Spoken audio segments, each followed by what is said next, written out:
Dober dan. V oddaji Spoznanje več predsodek manj se bomo danes pogovarjali z novinarko, prevajalko in publicistko brez dlake na jeziku, ki zna s svojim pozornim očesom, občutljivim ušesom in kritičnim umom videti stvari drugače, globlje in dlje. Njen pogled na aktualno dogajanje je zaznamovan z mnogo izkušnjami, ki jih ima z delom na delu, s prevajanjem nekoč močno spornega Georgea Orwella, s pisanjem o disidentih slovenskega prostora, ki so se znašli na napačni strani zgodovine, in piše tudi danes, tudi komentarje na Radiu Ognjišče. In tega smo zelo veseli. Alenka Puhar, lepo pozdravljeni. Lep pozdrav v vroč dan. Odkar se je zgodil prevzem oblasti strani desne politične opcije, se zdi, da je levica v krču, nekako ne sprejme tega dejstva, da je prišlo do spremembe na čelu oblasti. Tarnajo mediji, hkrati tožijo kulturniki. Nivo razprave v državnem zboru je po svoje vreden komentarja. Sodelovanje v politiki je še vedno nekaj nepredstavljivega. Jeseni se nam obetajo nova zaostrovanja, tudi do komentiranja obetajočih se referendumov še prideva. Zdi se, da vedno, kadar pride do spremembe oblasti, je to en sprožilec za godrnanje. Kako vi spremljate to dogajanje, ta komentar, ta odziv javnosti? Uporabili ste zelo blago besedo, da pride do godrnjanja. Mislim, da je precej več kot godrnjanje, čeprav trenutno ni kakšnih množičnih protestov. Kadarkoli nastopi tako imenovana desna vlada, se nam pravijo, očitajo, se bojijo, obeta fašizem ali nacizem. Tik pred volitvami je gospa Klakočar, takrat predsednica državnega zbora, zgroženo povedala, da opaža v stranki SDS znake vznikajočega fašizma. No, in podobno je govoril tudi gospod Golob pred leti, ko se je pripravljal na volitve in na zmago, ki mu je bila takrat tako rekoč zagotovljena. No, ampak zgodovina je seveda tega obmetavanja s fašizmom dosti daljša. Spomladi 1988 je tedanji vodilni mož Slovenske komunistične partije ugotovil, da se nam z naraščanjem teh družbenih gibanj in uporništva med širokimi sloji prebivalstva, da se nam pojavlja fašistoidnost oziroma fašizem in da če ne bomo mi se uprli temu, bo tako rekoč, bomo padli v temo. To je pa zdaj gospa Klakočar rekla, bomo padli v temo. No, ta Kučanova ugotovitev ali svarilo dolgo časa ni bila javno znana, ampak potihem je pa bila in nekako se je zasidralo, bi jaz rekla, da v Sloveniji človek ne more biti levičar, ne da bi stalno opozarjal na fašizem, svaril pred njim in se boril proti njemu. Skratka, ta antifašistična drža je postal en tak razpoznaven znak in ena stalnica in to zdaj traja že 40 let. No, je pa v tem seveda veliko paradoksov. Danes ta tako imenovana fašistična stranka velja za pretirano prožidovsko in proizraelsko, kar je zanimiv obrat. Namreč leta 2021 je bil sprožen strašen alarm, ker vsi slovenski otroci ne bojo nujno prebrali dnevnika Ane Frank. In zakaj ne? Zato, ker ta desnica je antisemitska in pač nima nobenega posluha za holokaust in tako naprej in tako naprej.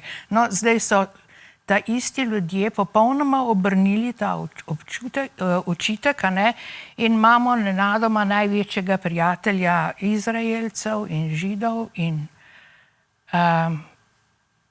v popolnoma obratni smeri.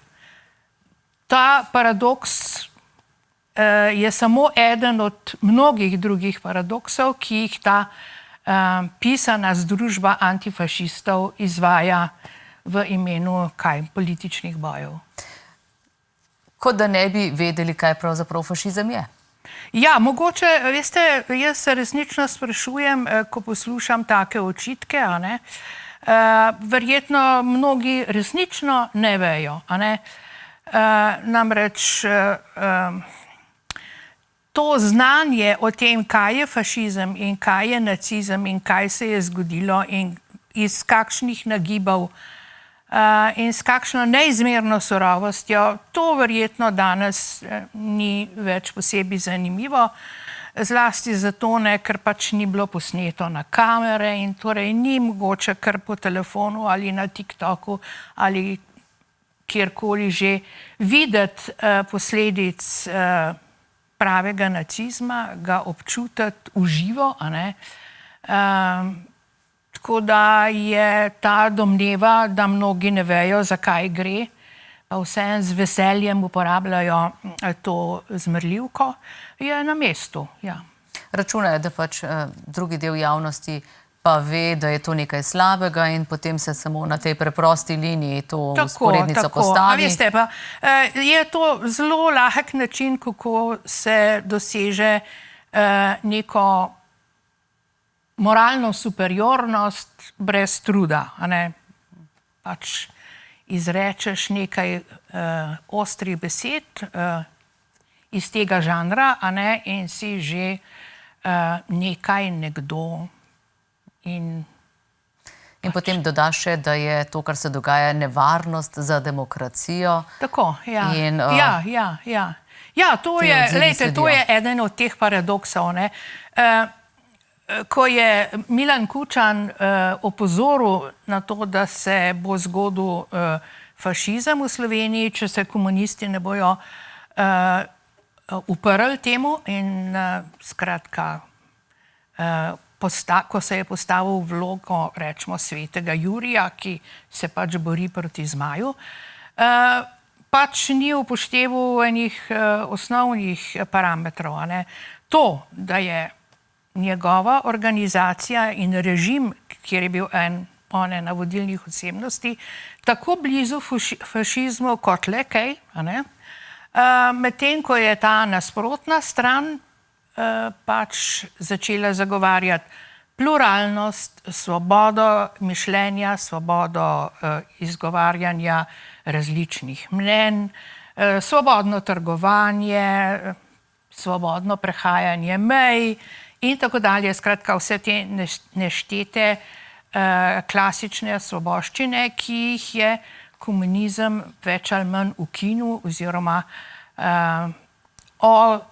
otežil do te mere, da je bilo življenje pač v tistem režimu bistveno drugačno in bistveno težje kot recimo na zahodu Evrope. Ampak, če se še malce ustavimo pri tem, da vedno pride Slovenija v nekakšen krč, kadar oblast prevzame desno-sredinska opcija, to v drugih državah ni tako. Kaj smo naredili narobe, da je tak krč, tak strah ali pa pravzaprav, da se jim zdi nekako samoumevno, kot da imajo zgodovinsko pravico nekateri do oblasti? Ja, seveda, torej, gotovo so prepolni sebe, tisti, ki se imajo za levico, a ne, po pravici ali krivici, a veste, to je zdaj stvar debate, kaj je bolj levo in kaj je bolj desno. Gotovo, da se imajo, da v sebi pestujejo to absolutno vero, da je vsa resnica, ves prav na njihovi strani in da so drugi pač nedemokratični in vredni izobčanja, ne. Mislim, glejte, ko je Golob začel pred parimi meseci sestavljati vlado, se je absolutno odrekel pogovorom z SDS, ker so pač po njegovem mnenju tako rekoč fašisti in nedemokrati in se on z njimi sploh ne bo ukvarjal. Ali pa če vas recimo spomnim na to, ko je prejšnja, torej Golobova vlada, prevzemala oblast, je zunanja ministrica Tanja Fajon izjavila, da je bila zunanja politika ukradena in da jo oni znova vrnili ljudstvu ali narodu ali državi ali kakorkoli je že rekla. Ampak skratka, zašla je v ta kazensko-pravni jezik, a ne, da je nekdo nekaj ukradel, neko politiko. To je seveda kaznivo dejanje, ki ga je treba preganjati. Se pravi, tisti, ki so poskrbeli, da je zdaj ta ukradena stvar prišla nazaj v prave roke, a ne, lahko počnejo, kar pač hočejo in v glavnem so to tudi počeli, a ne. Skratka, ta pogled na svet, kot da ga imajo nekateri do njega absolutno in popolno pravico, če pa se kdo drug javi k temu, je pa tat in kradljivec, potem to je ena glavnih značilnosti, bi rekla, te politične scene. Kaj smo naredili narobe? Ja, verjetno smo se premalo glasno in premalo tehtno, mogoče tehtno, postavljali po robu takim tendencam. A ne? Če se prav spomnim, na to izjavo, da je bila zunanja politika ukradena, ni bilo nobenega posebnega odmeva. A ne? V nasprotju s par mesecev prej je bil Janez Janša osumljen, obtožen in potem obsojen, ko je izjavil, da stranka SD, se pravi bivši komunisti, deluje v ukradeni vili. Bil je pač soden postopek proti njemu sprožen, meni se zdi, da je bila od iste gospe Tanje Fajon in je na slovenskem sodišču to tožbo izgubil. Če se ne motim, je moral plačati 12.000 evrov.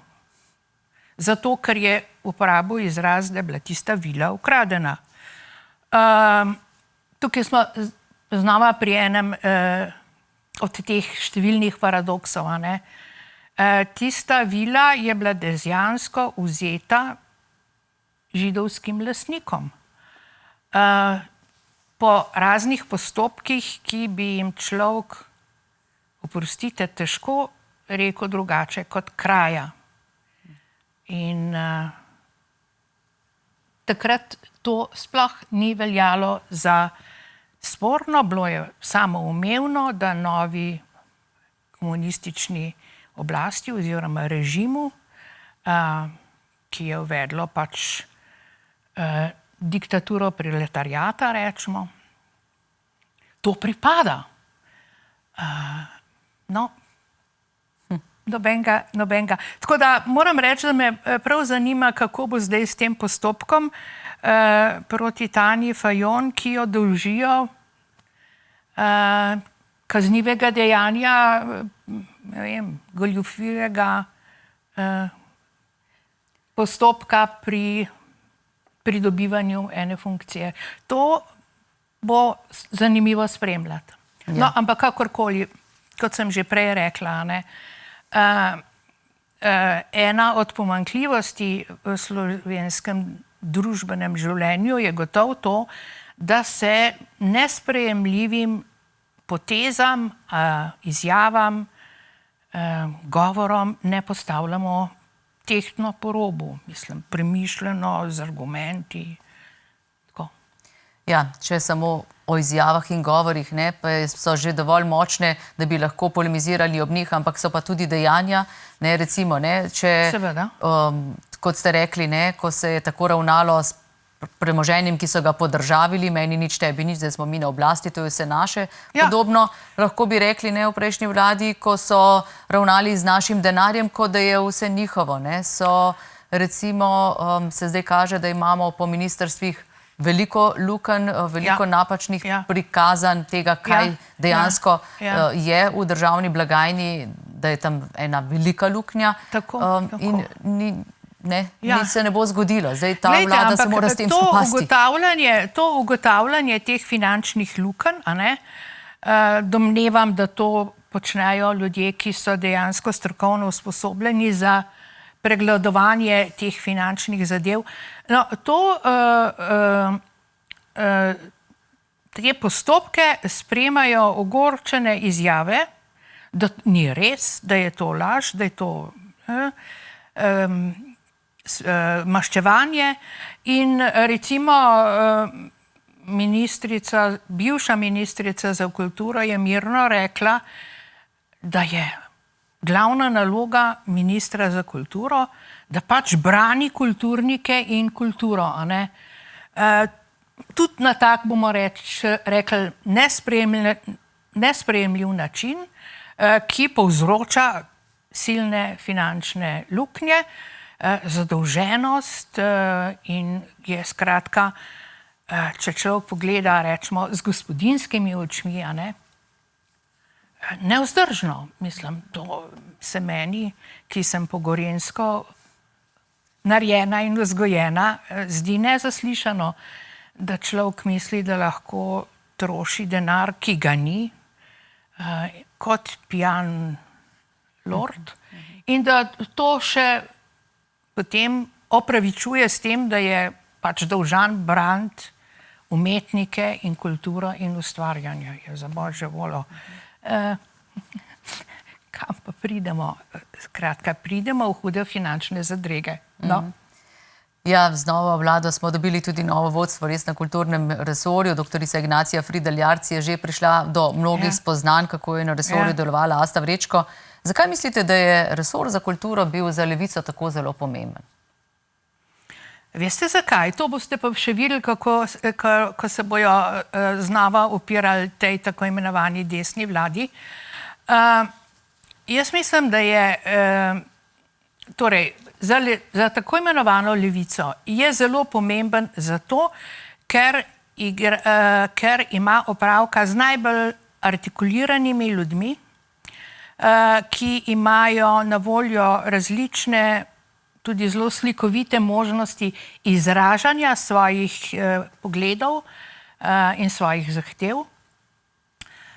In obratno, vlada, ki temu ne želi neomejeno dajati peruti, bo doživela ravno tako od te zelo artikulirane in domiselne in zelo ustvarjalne publike, mislim, svojih klientov, silovite ugovora. Če se samo spomnite, kako so z rdečo barvo polivali tisto ulico, Metelkovo, in klopi na njej in uganjali tudi striptiz, da bi bilo bolj zabavno. Kako so med tistimi protesti proti ukrepom v zvezi s covidom privlekli na dan lutke, maškare, ves teater, ki jim je na voljo, potem je treba reči, da, glejte, znajo, pri tem so učinkoviti, dobri, pogosto celo duhoviti, a veste. In tukaj se bo zelo težko upreti. Dobro, jaz se zanašam na to, da je gospa Fridl Jarc zelo pametna, pa tudi zelo korajžna ženska. Ima celo nekaj izkušenj s finančnim poslovanjem in reševanjem finančnih problemov. Na Slovenski matici je pomagala reševati eno kronično pomanjkanje denarja. Tako da, evo, se bo znašla. Se bo znašla, zgleda, se bo znašla. Pri tem se bojim, da ne bo imela veliko pomoči, ampak jaz si želim, da bi se ta pomoč našla. No, želim mi veliko sreče. Hvala lepa, gospa Alenka Puhar, za ta prvi del. Vidve se bova v nadaljevanju dotaknili še malce medijskega sveta, katerega ste soustvarili tudi vi nekoč. sicer pa si privoščiva nekaj glasbenega oziroma nekaj oglasnega prostora. Prav.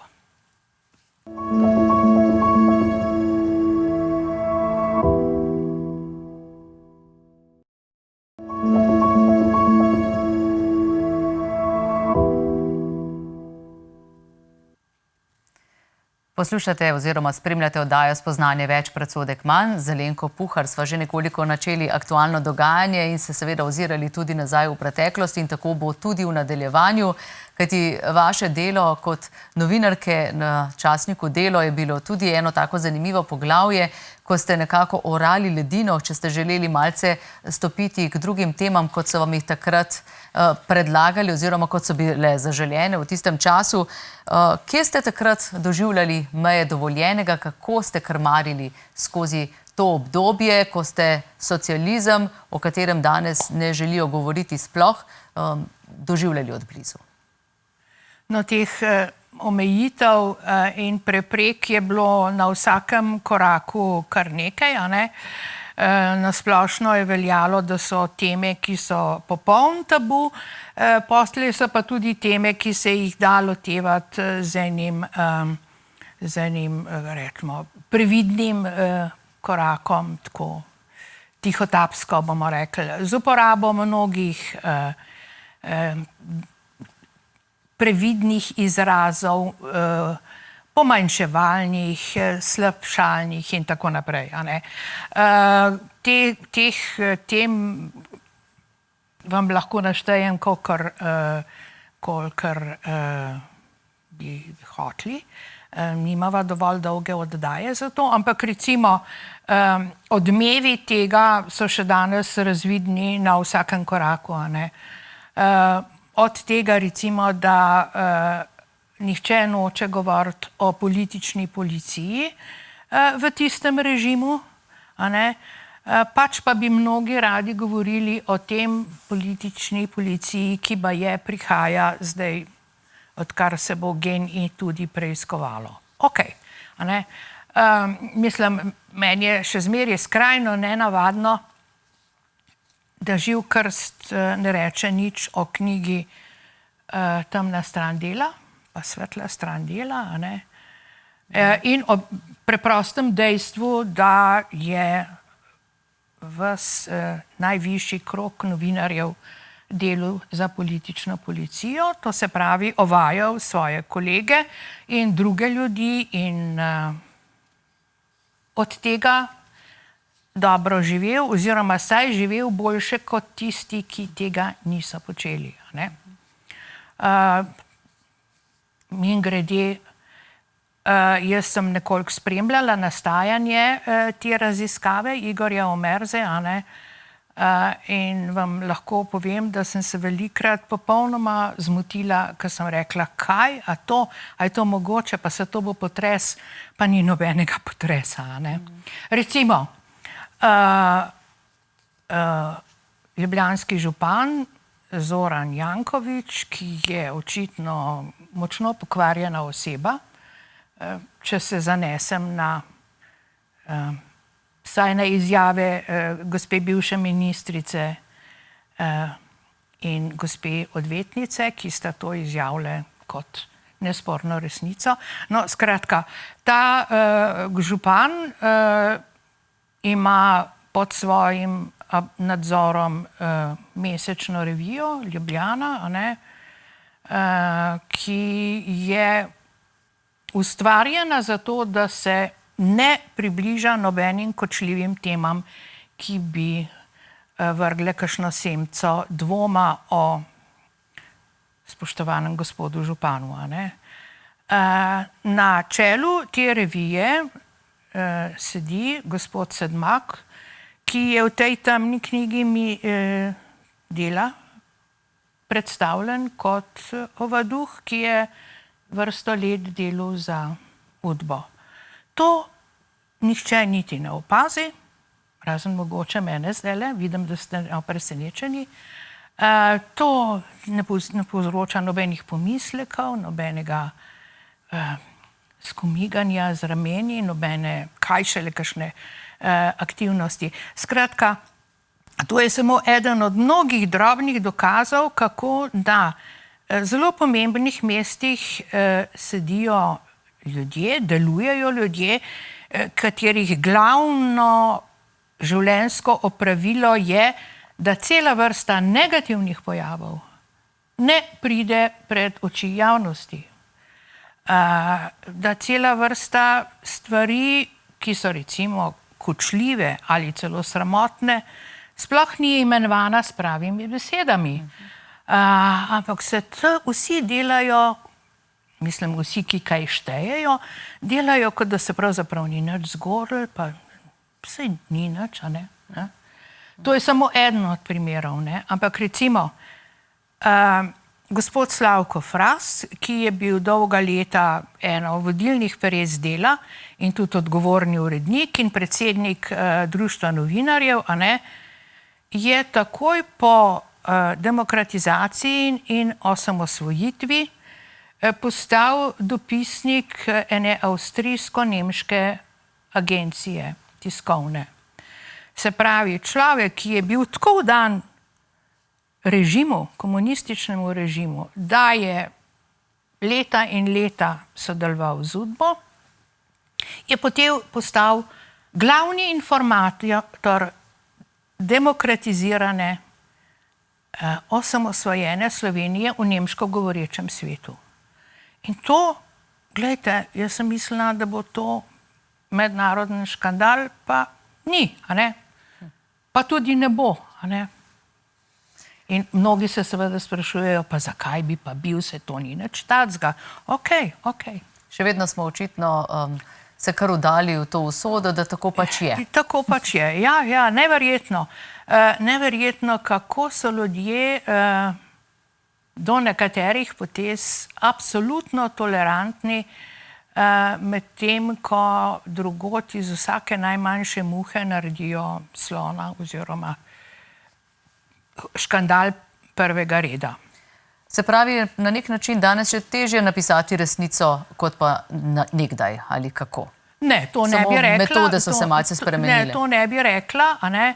Glejte, no se zadnje, če ostanem pri tej temi, ki smo jo prej načela, Igor Omerza lahko pač izdaja knjiga, raziskuje in izdaja knjige in potem priredi tiskovno konferenco in tako naprej, a ne. Dobro. Posebno vprašanje, ki se meni zdi vredno pozornosti, je, zakaj to počne neki posameznik za svoj denar v samozaložbi, zakaj tega ne počne kakšen inštitut, a ne. Ampak tako pač je in on ima svobodo to objaviti. En pomemben del publike ima pač očitno svobodo to popolnoma ignorirati. Se pravi, cenzura je dobila malce drugačen obraz, odvisni so od lastnih sredstev. Ni nobenega posluha.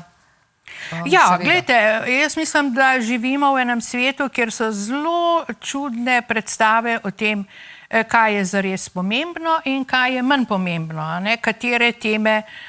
Katere teme so vredne raziskovanja in rečemo popisovanja, analiziranja, predstavljanja, širjenja.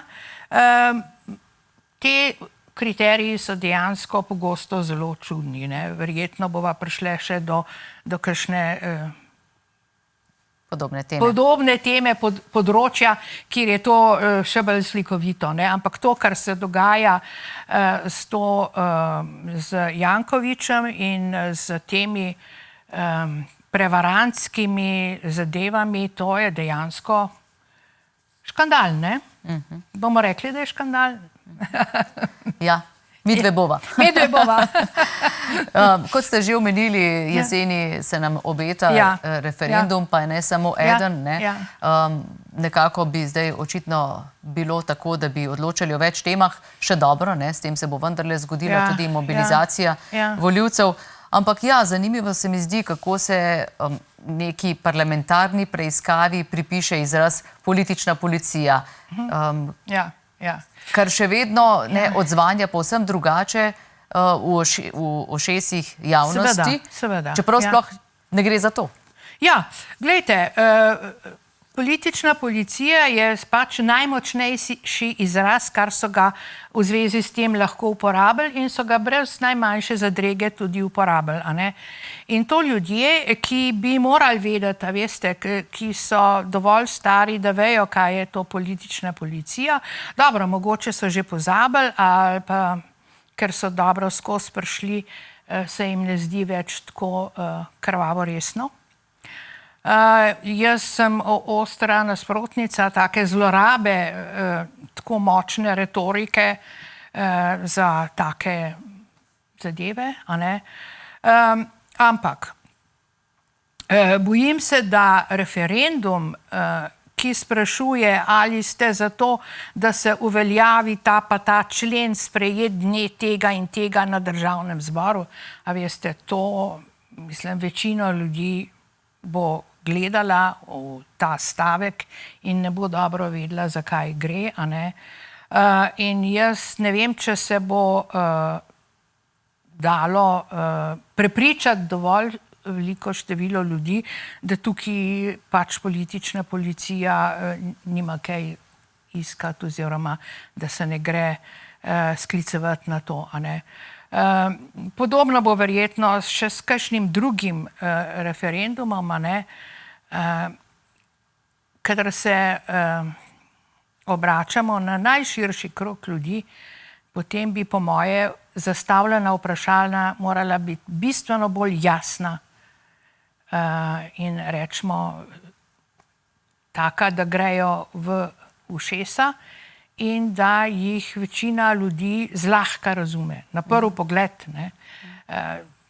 Tako da nisem prepričana, da je to tako že dobljena zmaga. Ne.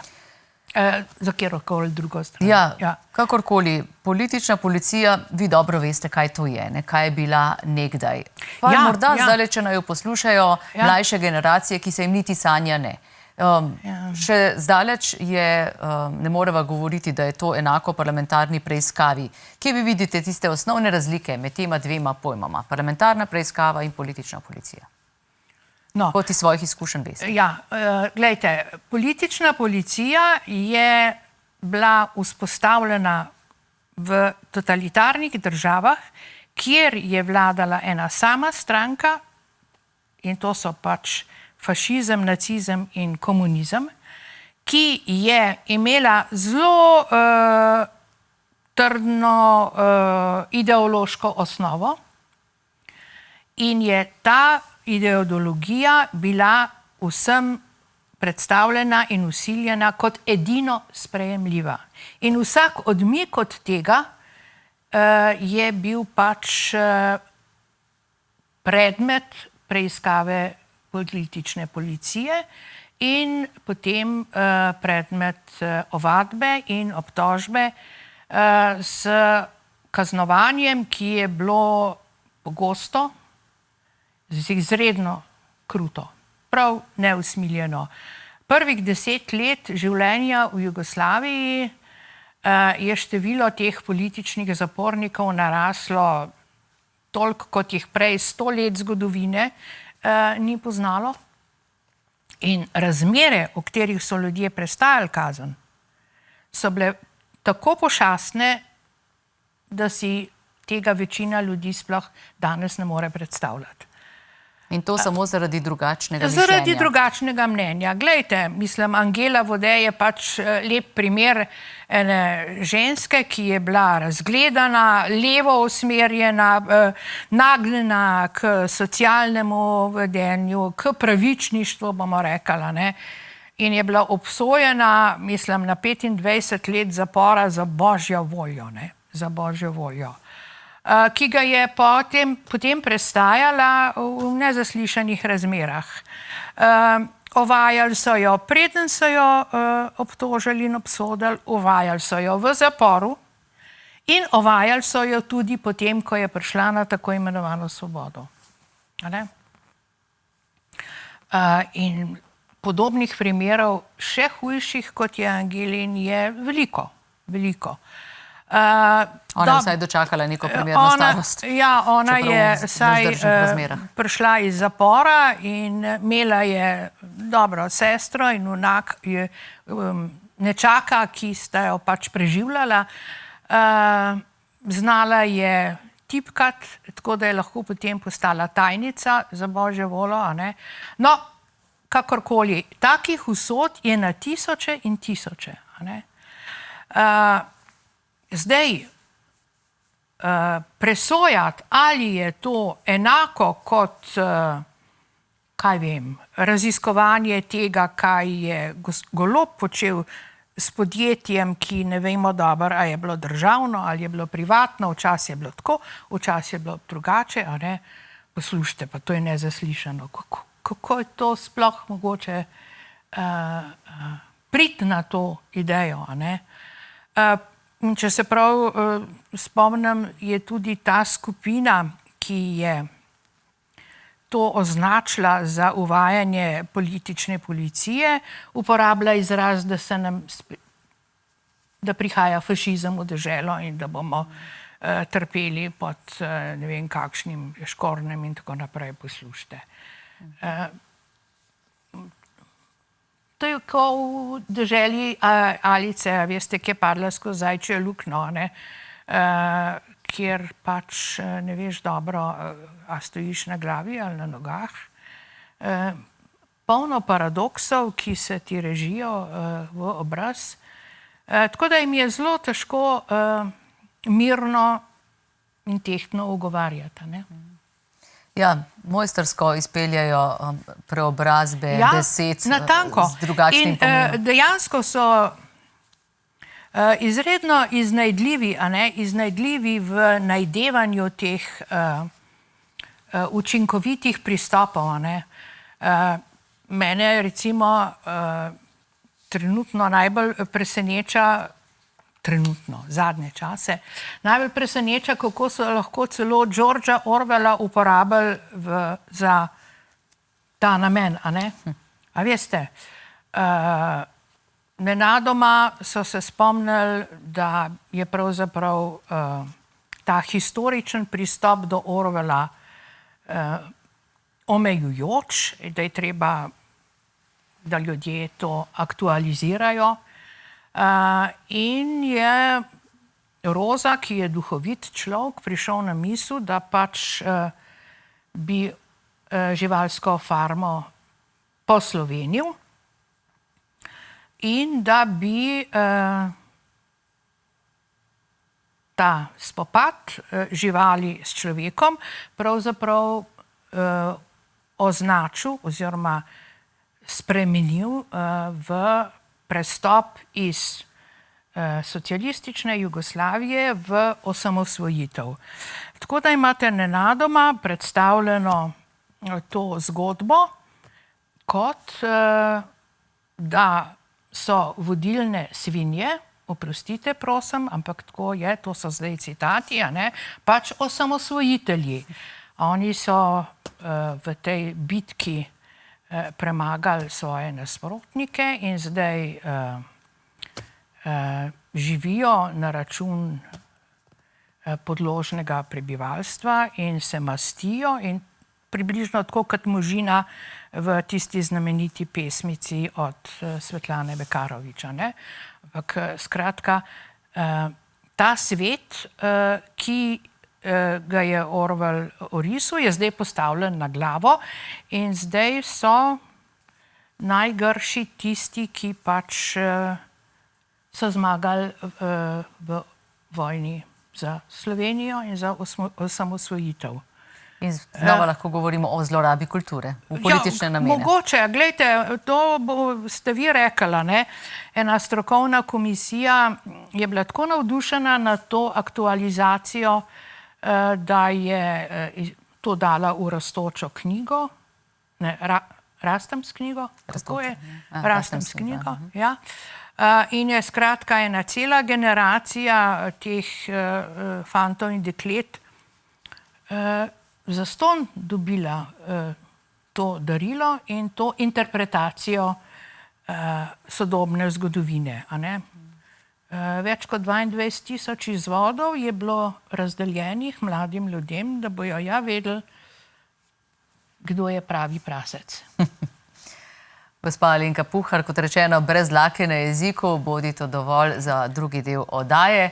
Znova se vrneva po oglasnem bloku.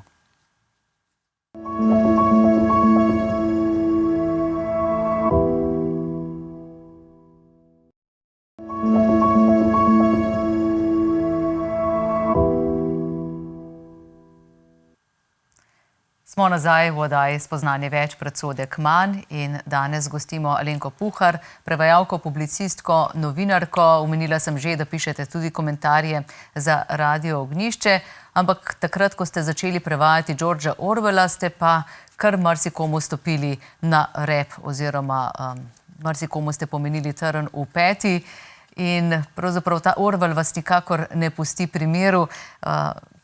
Katera misel vam od njegovih del nekako še najbolj odzvanja, ko spremljate politiko? Prej ste že omenili živalsko farmo, ampak sposodili so si jo na drugačen način, ampak vseeno pa morda vaš osebni pogled. Torej, najprej nisem nobenemu stopila na prste. Tukaj vas lahko popravim, zato ker je bilo to čist neopaženo. To je bila knjiga, gre za knjigo 1984, ki sem jo prevedla še kot mlado zeleno dekle. In o tej knjigi so popolnoma molčali. Do leta 1983. Koliko let se pravi? Od leta 1967 do 1983. Kar dolga doba.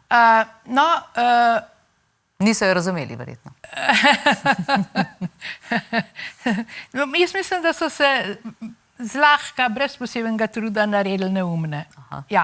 No, seveda, nekateri so jo razumeli in so tudi izdali navodilo, veste. Po slovenskem prevodu je izšel tudi srbo-hrvaški prevod naslednje leto in ta je v nasprotju s slovenskim imel eno spremno besedo. Tista spremna beseda je bila napisana čist lepo, tako informiran gospod Mates jo je napisal, ampak končala se je pa zelo udarno, da za nas v Jugoslaviji ta svarila sploh niso važna, ker smo pač uvedli sistem socialističnega samoupravljanja in so torej vse te deviacije pri nas neizvedljive, nemogoče. Tako, a ne? Dobro. To so potem ponatiskovali še v naslednjih izdajah, a ne, v srbo-hrvaščini, v albanščini. No, skratka, ena poglobljena analiza in interpretacije tega Orwellovega dela enostavno niso bile izvedljive. Če so bile že napisane, jih pa že v krstnih ni objavil. Oziroma saj jaz, ki zdaj to raziskujem, jih ne najdem. No, potem je pa leta 1983, tik pred dejanskim letom 1984, to postala velika tema, ampak številni časopisi so objavljali Orwella, tudi številni članki so bili, ampak v glavnem so se vsi previdno izogibali temu, da bi to aktualizirali v smislu, kaj od tega je za nas pomembno, kaj govori tudi o nas samih, kaj osvetljuje našo situacijo. Zato je zmeraj zmanjkalo moči ali pa volje. Bilo je pa nekaj zanimivih ugovorov, ki so se tikali predvsem tega, recimo, da je Orwell črnogled. Mi pa smo optimisti in moramo zaupati v socializem in samoupravljanje in skratka odločno iti po svoji poti. Vi sadili rožice še raje. Tako je to bilo. No, da pustiva preteklost, jaz se trenutno ukvarjam z raziskovanjem Orwellove usode v vzhodnji Evropi, se pravi v Jugoslaviji in po drugih deželah vzhodnega bloka. In pač, kot vidite, naletim tudi na take paradokse, kot je ta živalska kmetija, ki je bila pri nas uporabljena za precej nenavadno usmeritev zagovora prejšnjega režima in diskreditacijo današnjega. Ne? Verjetno bi se obrnil v grobu. Jaz mislim, da bi bil zelo presenečen. Zelo presenečen. No, dobro, marsikaj sem že odkrila, marsikaj še bom. Bova se kdaj še o tem pogovarjala. Zadnjič mi je prišla v roke njegova knjiga Burmanski dnevi in če uporabim citat iz enega dialoga v knjigi na temo, kako doseči, da bo nekdo izgubil ugled, meni se je zdel zanimiv. Takole piše Orwell, ta dialog seveda med dvema moškima v Burmi. Dokaz je že sum. Nekaj anonimnih pisem bo naredilo čudeže. Tu gre zdaj samo za vztrajnost, obtožbe, obtožbe in nenehne obtožbe. Se mi zdi, da tak način je še kar preživel vsa ta desetletja in še kar vztraja, se pravi, te obtožbe. Sodobna družba sicer je razvila še malce bolj prefinjene oblike, kot si jih je Orwell predstavljal, še bolj prefinjene načine uničenja političnih nasprotnikov. Recimo tudi, če pomislimo, koliko obtožb je bilo na račun Janeza Janše, nekaj ste jih že omenili, zdaj je na tapeti Zoran Stevanović, ki... Ta aktualizacija. Ja, seveda, torej ta stavek Orwellov je kot številni njegovi stavki pač dokaz, da je bil bistroumen, bistroviden in da je znal najti prave besede.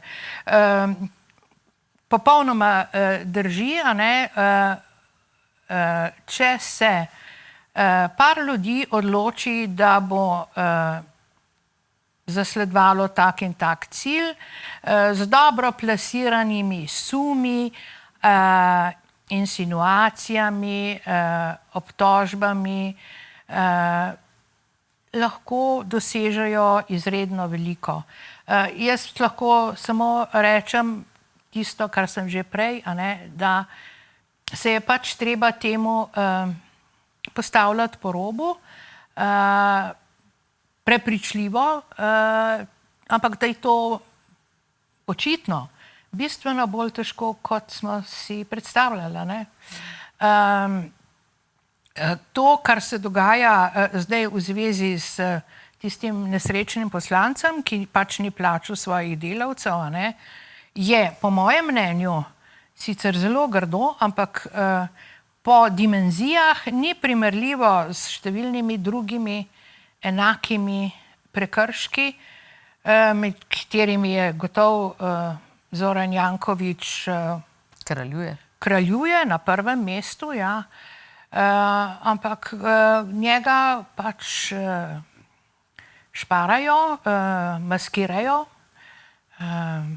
se odrekajo raziskovanju, tisto, kar se je dogajalo okoli Stožic in po različnih podjetij njegovih sinov in tako naprej, to očitno ni tako zanimivo kot ta primer. Skratka. Kaj pravite, ko spremljate politiko, še zna prepričevati z argumenti ali predvsem z diskreditacijo političnih nasprotnikov, če zdaj dava eno tako splošno oceno, koliko je tega argumenta še prisotnega, recimo tako v komuniciranju, Državnem zboru? Ja, mislim, da je tega prepričljivega, retorično učinkovitega zelo malo. Mislim, da se večina poslancev v parlamentu niti posebej ne potrudi, da bi delala na tem, a veste, verjetno bi bilo to treba vežbati, učiti se, kako na kratko in prepričljivo povedati določene stvari. Veliko je vulgarnosti, žal. malo kdo še kaj da na eno tako duhovito, pa vseeno učinkovito retoriko, na obrate, na kakšne citate.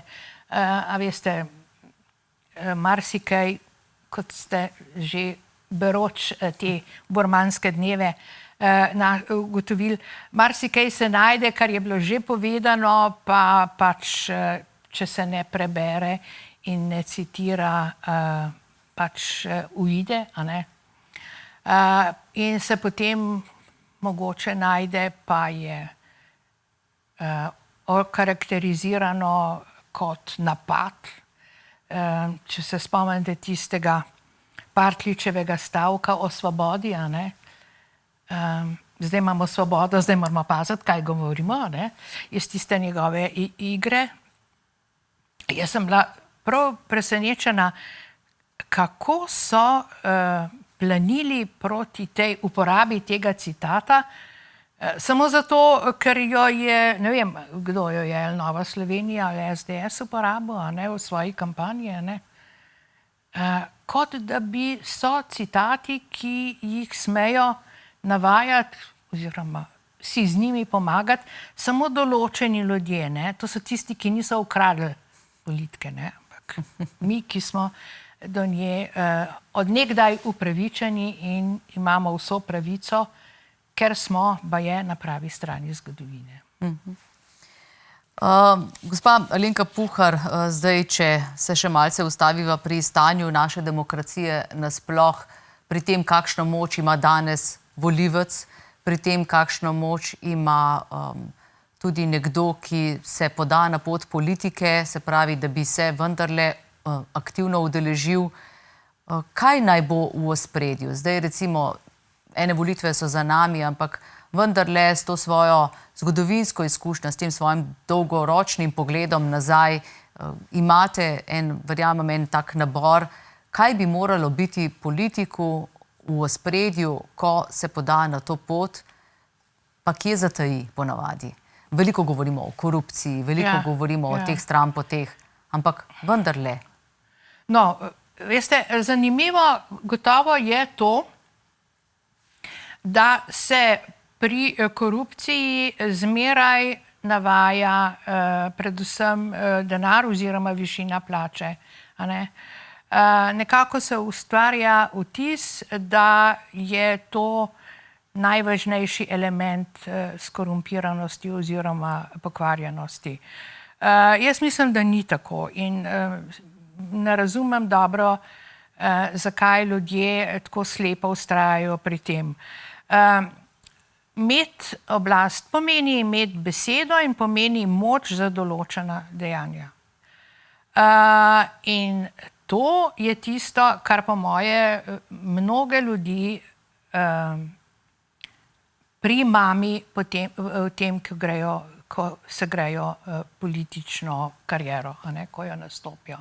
Dejstvo, da lahko razpolagaš z ljudmi, jih predstavljaš, nagrajuješ, si jih podrejaš, jih kanaliziraš v določeno smer, a ne, jim preskrbiš službe, njihovim otrokom določen položaj.